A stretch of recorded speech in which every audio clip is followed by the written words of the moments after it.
Haleluya, selamat pagi, salam sejahtera di dalam kasih Tuhan kita Yesus Kristus. Kita bersyukur kalau pagi hari ini kita dapat bertemu kembali, berjumpa kembali di dalam kasih karunia Tuhan, kemurahan kebaikan Tuhan. Nah itu sebabnya pagi yang baik ini sebelum kita beraktivitas, mari kita mau menyediakan hati dan diri kita untuk bersama-sama mendengarkan firman Tuhan. Mari kita berdoa. Bapa di dalam surga, Bapa di dalam nama Tuhan kami Yesus Kristus, pagi yang baik ini kami sungguh bersyukur untuk segala anugerah-Mu yang kami nikmati. Dan pagi ini kami mau menyediakan hati kami, menyediakan diri kami untuk mendengarkan firman-Mu. Berkati kami semua ya Tuhan. Kami mengucap syukur dalam nama Tuhan kami Yesus Kristus. Kami berdoa, haleluya, amin. Puji Tuhan.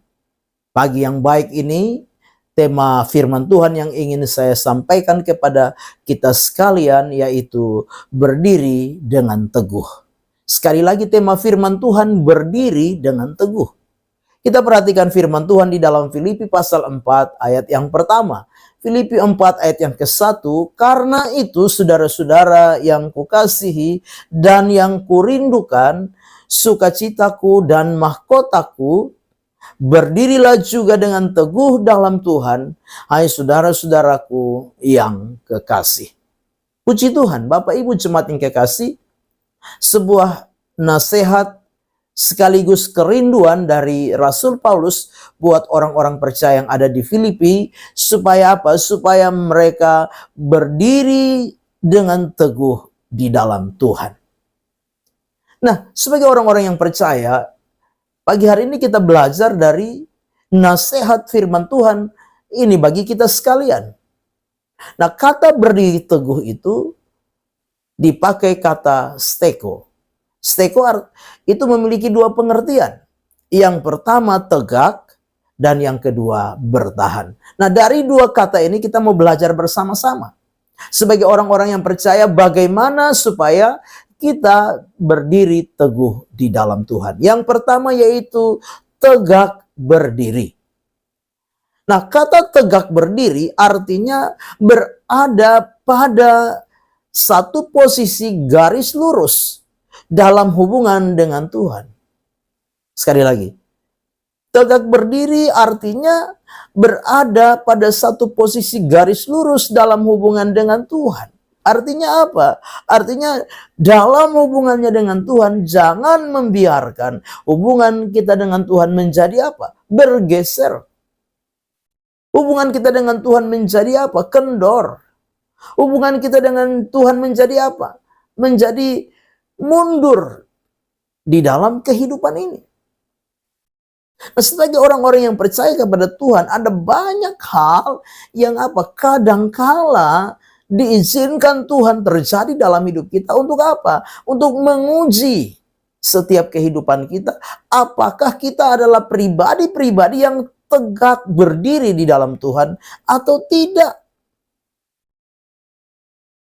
Kita harus sadar bahwa ikut Tuhan bukan apa? Bukan sekedar ikut Tuhan, kemudian ikut Tuhan, jangan kita berpikir bahwa kalau ikut Tuhan tidak ada masalah, tidak ada persoalan, tidak ada beban, tidak ada kesulitan. Itu sebuah konsep yang keliru, konsep yang salah. Ingat bahwa ikut Tuhan itu Tuhan sendiri katakan apa? Kamu harus memikul salibmu setiap hari dan mengikut aku. Jadi itulah konsep yang benar.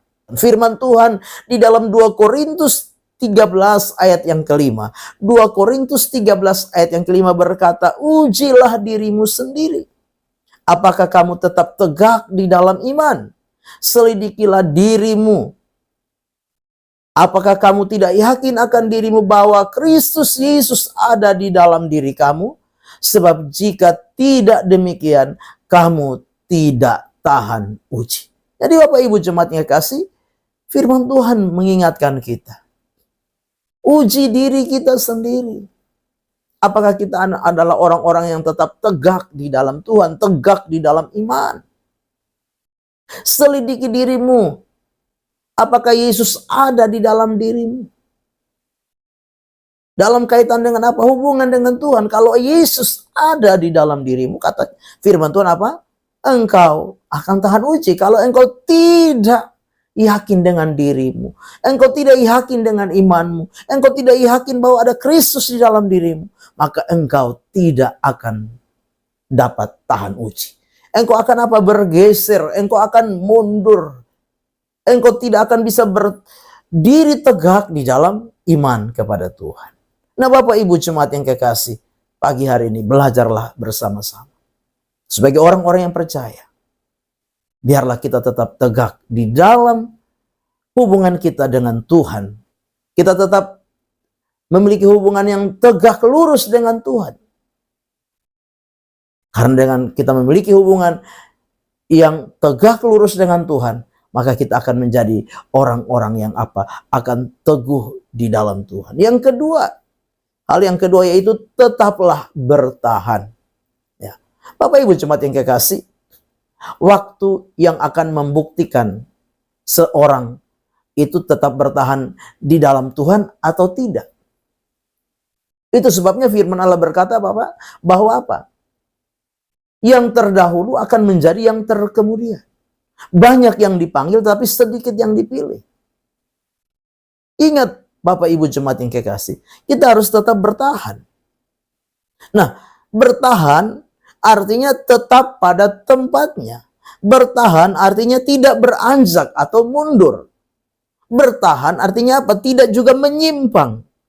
Bertahan artinya apa? Punya sebuah pendirian. Walaupun dalam situasi yang sulit. Nah ini, Bapak Ibu jemaat yang kekasih, kadangkala keadaan, kondisi, situasi yang sulit, yang sukar, membuat banyak orang undur. Membuat banyak orang tidak lagi bertahan. Membuat banyak orang menyerah. Putus asa, patah semangat. Tapi kita yang ada pagi hari ini lewat firman Tuhan, mari belajar untuk tetap bertahan. Apapun keadaan, apapun kondisi, apapun situasi, tetaplah bertahan. Firman Tuhan di dalam Ibrani 10 ayat 38 dan 39. Tetapi orangku yang benar akan hidup oleh iman, dan apabila ia mengundurkan diri, maka aku tidak berkenan kepadanya. Tetapi kita bukanlah orang-orang yang mengundurkan diri dan binasa, tetapi orang-orang yang percaya dan yang beroleh hidup. Bapak Ibu jemaat yang kekasih, jangan mudah menyerah. Jangan mudah putus asa, apalagi sampai mundur. Ingat, orang-orang yang undur itu tidak berkenan. Tuhan tidak berkenan. Tuhan tidak suka dengan orang-orang yang mundur. Karena orang-orang yang mundur akan binasa. Tapi orang-orang yang apa? Bertahan. Orang-orang yang tetap kokoh, kuat di dalam Tuhan. Akan apa? Akan beroleh hidup. Akan selamat. Firman Tuhan dalam Matius 24 ayat yang ke-13. Tetapi orang yang bertahan sampai kesudahannya akan selamat. Bapak Ibu jemaat yang kekasih, tetaplah tegak berdiri di dalam iman. Tetaplah tegak berdiri di dalam Tuhan. Tetaplah bertahan di dalam iman, di dalam ketekunan, di dalam kesetiaan dengan Tuhan. Maka saudara dan saya akan menikmati berkat-berkat ilahi, bahkan keselamatan, kehidupan yang kekal di dalam hidup ini. Amin. Mari kita berdoa. Bapa di dalam surga, terima kasih. Pagi hari ini kami sudah dengar firman Tuhan, dan kami percaya firman-Mu menjadi kekuatan, menjadi rema, menjadi berkat di dalam setiap kehidupan kami. Kami serahkan seluruh hidup kami, roh, jiwa, dan tubuh kami dalam tangan Tuhan.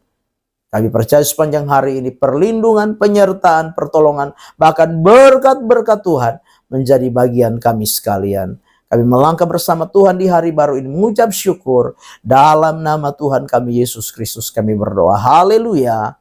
Amin. Selamat pagi, Tuhan Yesus memberkati.